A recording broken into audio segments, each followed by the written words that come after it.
amigos, bem-vindo a mais um episódio do podcast Sessão Entre Amigos. E hoje o meu amigo convidado é o Dr. Giancarlo. Tudo bem, Jean? Tudo bem, doutora. Se apresenta pra gente, por favor.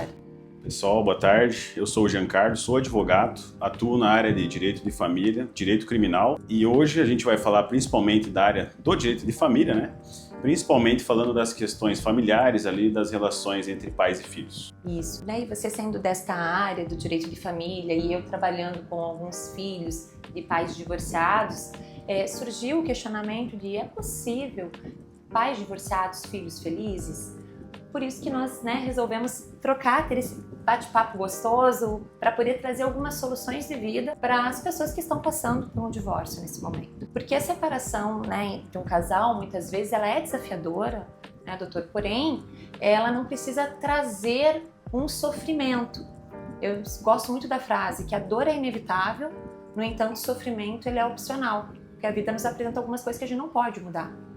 Porém, a gente pode mudar a forma como a gente vai agir em relação àquilo. Se a gente vai aceitar ou se a gente vai ficar ruminando. Então, nesse sentido, nós temos a escolha, por isso que eu digo que o sofrimento é opcional. Escolher sofrer ou não. E pensando nisso, doutor, o divórcio ele pode ser conduzido de uma maneira saudável, trazendo temas como guarda, convivência, pensão? Com certeza. O divórcio ele pode ser conduzido de uma forma amigável, de uma forma tranquila entre os pais, desde que os dois tenham essa consciência, e não queiram afetar os filhos. Por quê? Quem mais sofre nessa questão do divórcio, nesse processo que vai ser, são as crianças. Elas ficam no fogo cruzado. É um pai que joga o filho para lá, a mãe joga o filho para o pai, o pai joga o filho para a mãe. Então, quem sofre são as crianças, porque nós adultos, a gente consegue lidar com esse processo que nós temos a nossa tomada de decisão, a gente sabe o que a gente faz com as nossas coisas, as crianças não. E na realidade a gente deveria saber lidar, claro, doutor? Mas muitas vezes até os pais às vezes não sabem como administrar. Os pais acabam se tornando crianças nessa parte, porque eles não conseguem lidar com essa situação, às vezes até por uma não aceitação do divórcio, ou, por exemplo, o ex-marido não aceita o divórcio, ele não aceita o término, ele quer conquistar a mulher de toda forma e ele fica usando os filhos para isso. Entendeu? Então isso é uma questão muito delicada que se os pais não souberem lidar, vai ser um sofrimento por anos, entende? Exato. Porque é uma ligação eterna aos filhos, não tem como você romper essa. Então pode ser conduzido, mas não depende somente das crianças também, que os pais têm que querer, entendeu? Então é um processo que envolve todo mundo que está envolvido. Exatamente. Até existe a preocupação dos pais, pelo menos eu escuto aqui muito no consultório, quando eles estão pensando até mesmo antes de divorciar, como que os filhos vão administrar esse divórcio, de maneira que eles vão lidar, como que isso vai repercutir no comportamento. E uma das coisas que eu pontuo para os pais é assim, os filhos eles vão lidar com o divórcio a partir da forma como os pais vão estar administrando. E tem até alguns casais que têm receio de se separar por conta disso, porque não sabe como os filhos vão lidar. No entanto, até saiu que aumentou muito, o número de divórcios. Pode falar um pouquinho melhor sobre isso, né? Exatamente. Hoje a gente tem várias formas de fazer o divórcio, Você pode fazer o divórcio de uma forma amigável, você pode fazer o divórcio de forma litigiosa. E até tem as opções de você fazer o divórcio num cartório, desde que você não tenha filhos.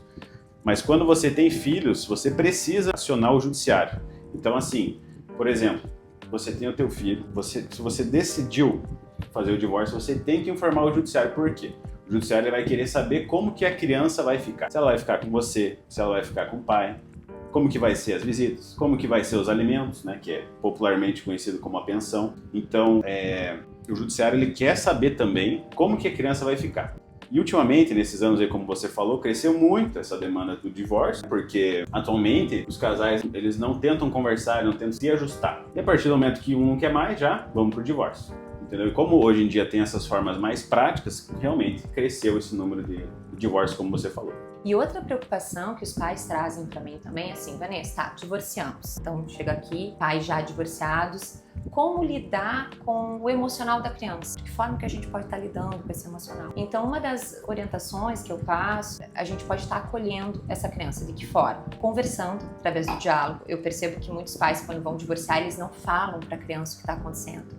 e a criança, doutor, ela percebe que tem alguma coisa que está errada no ambiente, no contexto, e se não é falado, a criança começa a imaginar. Nós mesmos, quando a gente não tem uma informação clara, a gente já começa a interpretar, a pensar coisas às vezes que não são reais. Agora imagine a criança dentro de um contexto onde os pais não estão bem, não passam isso para a criança, então a criança começa a imaginar que pode até ser uma coisa com ela, então eu falo assim para os pais: vocês estão passando por um processo de divórcio? Lógico, vocês não vão trazer detalhes para a criança, é importante também ter esse filtro, esse cuidado, mas é importante conversar. Eu, particularmente, já passei por um divórcio, eu tenho um filho que tem autismo, e mesmo com a condição dele, uma das formas que eu lidei, que eu administrei, foi conversando com ele, explicando para ele numa linguagem acessível o que estava acontecendo.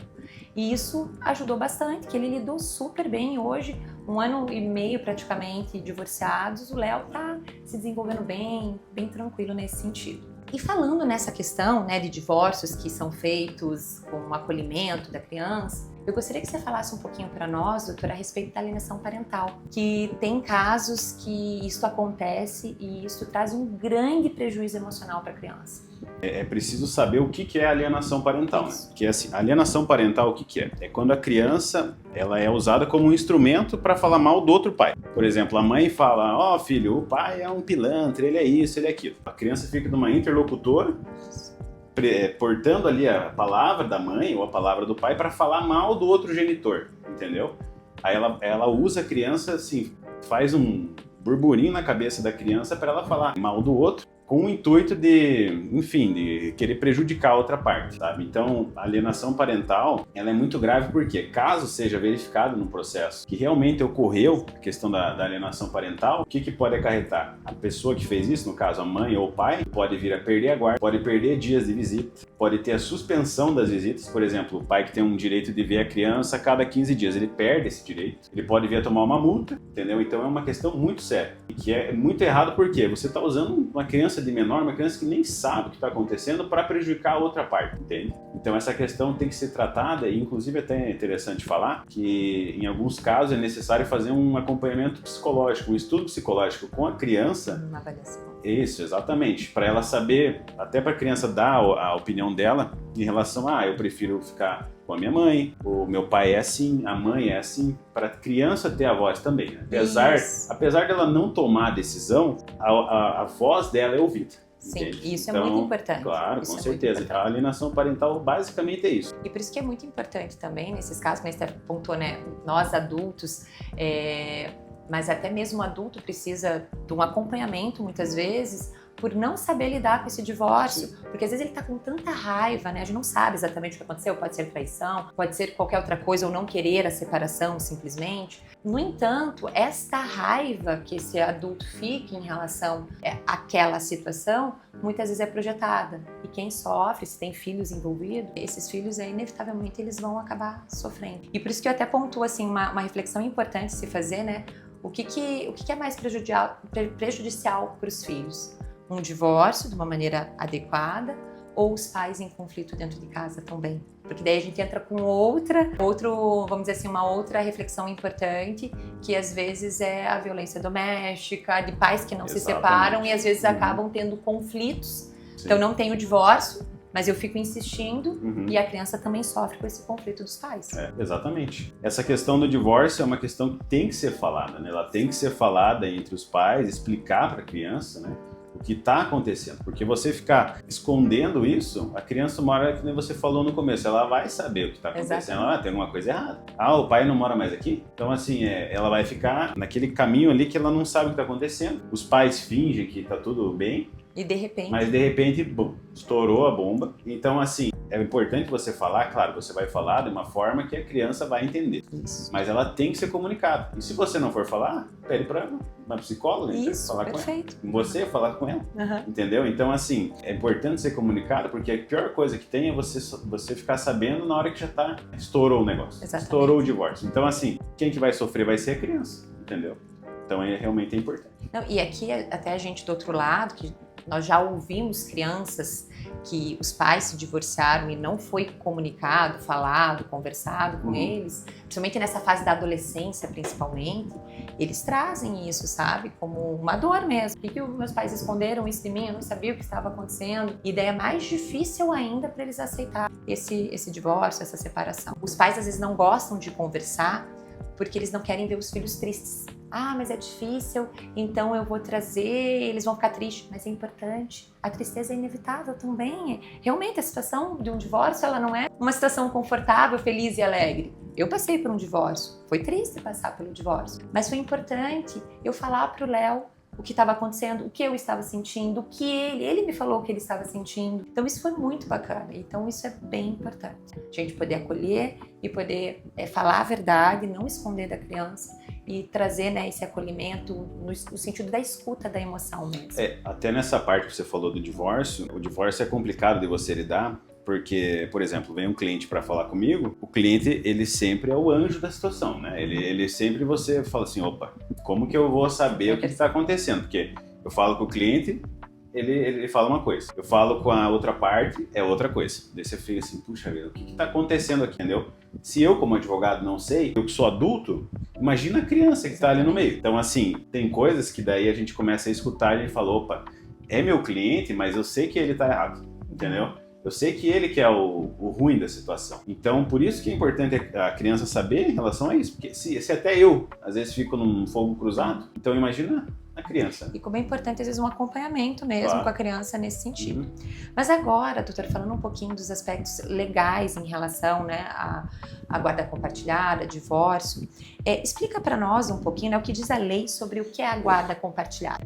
Esse é um tema importante de se falar, porque a guarda compartilhada, você tem que saber diferenciar do que é a guarda e a residência fixa. As pessoas confundem muito isso, a residência fixa da guarda compartilhada ou da guarda unilateral. A residência fixa é onde a criança vai morar. Então, onde a criança vai morar e onde ela vai ficar a maior parte do tempo dela, o maior tempo da vida dela. A guarda compartilhada, o que é? É basicamente o compartilhamento das decisões em relação à criança. Por exemplo, a gente vai colocar a criança na escola tal. O nosso filho vai fazer futebol. A nossa filha vai fazer balé. São decisões que o casal toma em conjunto. Não são mais um casal, mas como pais, eles tomam uma decisão em conjunto. Então é preciso você saber diferenciar isso, porque muitas vezes a pessoa, eu quero a guarda da criança. Não é bem assim, você vai ter a guarda, ok, mas tem que ver quem vai ser a residência, que vai ser o pai que vai ter a maior parte do tempo. Geralmente, 90% dos casos fica com a mãe. Acontece algum caso ou outro de ser com o pai, mas geralmente fica com a mãe. Acho que explicado bem aí o que é a guarda compartilhada. Exatamente.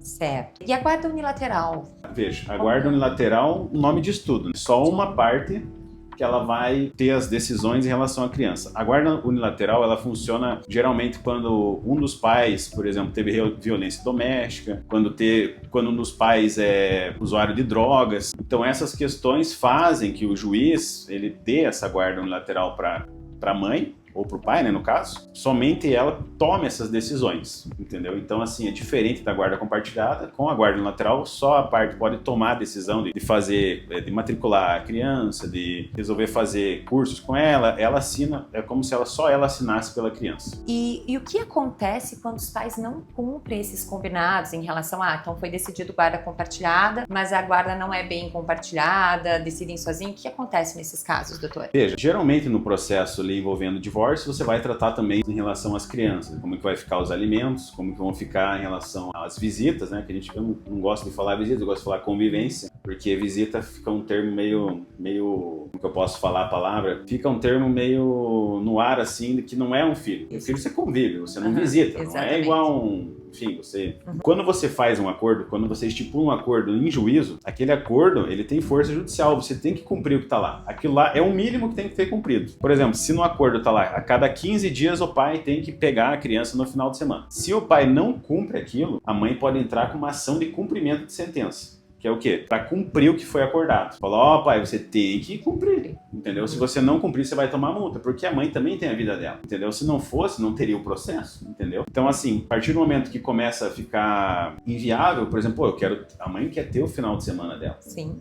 Quer ter o tempo dela. Se o pai não está cumprindo, isso está interferindo, pode ser ajuizado uma ação de cumprimento de sentença, pedindo multa, e o juiz vai forçar o pai a fazer esse cumprimento, entende? Então, quando não é cumprida em relação à pensão. Isso. Aí falando também em relação à pensão, Isso, né? A quando pensão não é é. o que mais acontece, Isso. né? É o descumprimento dessa obrigação. Quando o pai tá lá estipulado que ele tem que pagar valor X, digamos que o pai ficou estipulado que tem que pagar um salário mínimo de pensão, por exemplo. Certo. Se caso ele não cumpra essa obrigação de prestar os alimentos, por exemplo, a cada mês, todo dia 10, ele tem que fazer o pagamento desse valor e ele não cumpre, a mãe pode entrar com uma ação de cumprimento de sentença. Eu já tinha falado, é um processo parecido, só que daí é para cobrar a pensão. Questão do né? valor. Exatamente. Uma coisa que é interessante falar, que passado 3 meses em atraso, você pode entrar com um pedido de prisão dele, entendeu? Que é uma forma mais, assim, gravosa, né? Uma forma mais grave, justamente para isso. Para ele poder cumprir Exatamente, mesmo, porque é importante. Porque o que é o entendimento do judiciário? É que quando o pai não dá os alimentos, a criança não vai ter os alimentos dela, entendeu? Não vai ter a vida dela. Não vai ter dinheiro para comer, não vai ter dinheiro para estudar, tudo, né? Para moradia, para roupa, entendeu? Sim. Então, assim, eu diria que é um dos processos assim que mais são ágeis. Por quê? Porque envolve a criança, e o judiciário, quando envolve criança, os processos eles tramitam muito rápido. Quando é para nós adultos é mais, mas agora quando tem criança já... Envolvido. E assim, como o objetivo desse podcast é pensar em algumas soluções práticas, dicas, então fica aí uma dica importante, que é muito importante essa mediação familiar. Às vezes, então, tá passando por um divórcio nesse momento, de repente buscar um advogado que oriente de uma maneira adequada de como proceder, buscar um psicólogo quando necessário. Dentro desse contexto, estão decidindo, então, por um divórcio, poder conversar, comunicar, falar, expressar para os filhos o que está acontecendo, de uma maneira que eles não fiquem mais ansiosos, sem saber o que está acontecendo. Eles percebem que os pais não estão bem. Mas eu já ouvi aqui alguns pacientes, meus pais falaram que vão se separar. Não, mas eles estão bem de novo. Eles falaram que vão se separar, mas estão bem de novo. Mas o que está acontecendo, né? Então, essa comunicação clara, explicar, conversar com as crianças que estão bem é extremamente importante. E assim, em relação à tua experiência, né, doutor? Como estabelecer essa comunicação saudável? Você como advogado que vê sempre, né, o discurso de um dos lados, o que você poderia orientar em relação a essa comunicação? Veja, acontecem casos que vem só uma parte falar comigo para fazer o divórcio, e acontece casos que vem os dois. Então, quando vem os dois já estão de acordo, já é uma questão mais prática, mais tranquila de fazer. Agora, quando vem só um lado, o que eu oriento? A gente pode sentar para conversar, porque vai ter questão de bens envolvidos, vai ter as crianças, vai ter as visitas, vai ter os alimentos, vai ter todo esse mundo envolvido do casal, né? Toda a vida. Sem falar que vai ter a família inteira envolvida, né? Sim. A gente pode sentar para chegar num acordo, a gente pode também marcar uma audiência pré-processo. Hoje a legislação ela permite isso, você fazer uma audiência pré-processo. O que é isso? Nem tem o processo ainda, mas você pode fazer uma audiência com uma conciliadora, uma mediadora. Ela vai fazer uma mediação, ela tem as técnicas dela lá, ela vai falar o que é interessante para um, o que é para outro, para chegar num acordo. E dentro do próprio processo também tem a audiência de conciliação, que o casal pode conversar, né? A mulher vai ter o advogado dela, o homem vai ter o advogado dela para tentar chegar num acordo. Então, o judiciário ele tenta muito fazer o acordo, entendeu? E nós, advogados, também. Para mim, a melhor forma é um acordo. Eu, dependendo do caso, se eu vejo que vai dar muita briga, eu nem quero, entendeu? Sim. Porque eu sei que é desgastante para mim, entende? Desgastante para todos, né? A minha ideia é sempre forçar o acordo, sabe? Então, assim, é sempre você ouvir, tentar chegar nesse diálogo, porque lidar com isso anos é muito sofrido. E doutor, o acordo sempre é a melhor decisão mesmo. Claro. Para finalizar, então, a gente pode pensar que o divórcio ele não precisa ser sinônimo de trauma. Então, através do diálogo, enfim, até mesmo do adulto também, né? Por mais difícil que seja o divórcio, passar por um divórcio, que o próprio adulto passa por muitos questionamentos em relação a essa separação, mas que esse adulto possa, né, entrar em contato, trabalhar essas questões, enfim, buscar conhecimento e até mesmo uma orientação de fora para poder administrar, lidar melhor, lidar sem raiva, porque a raiva é onde eu percebo, né, isso que a gente falou em relação a isso, a raiva é o que acaba atrapalhando muito todo esse processo. Com certeza. Eu quero agradecer, doutora, a tua presença, o teu aceito ao meu convite. Quero agradecer aos ouvintes. Convido os ouvintes a fazerem um comentário, a participar das redes sociais e estar conosco nos próximos episódios. Obrigada. Um abraço a todos.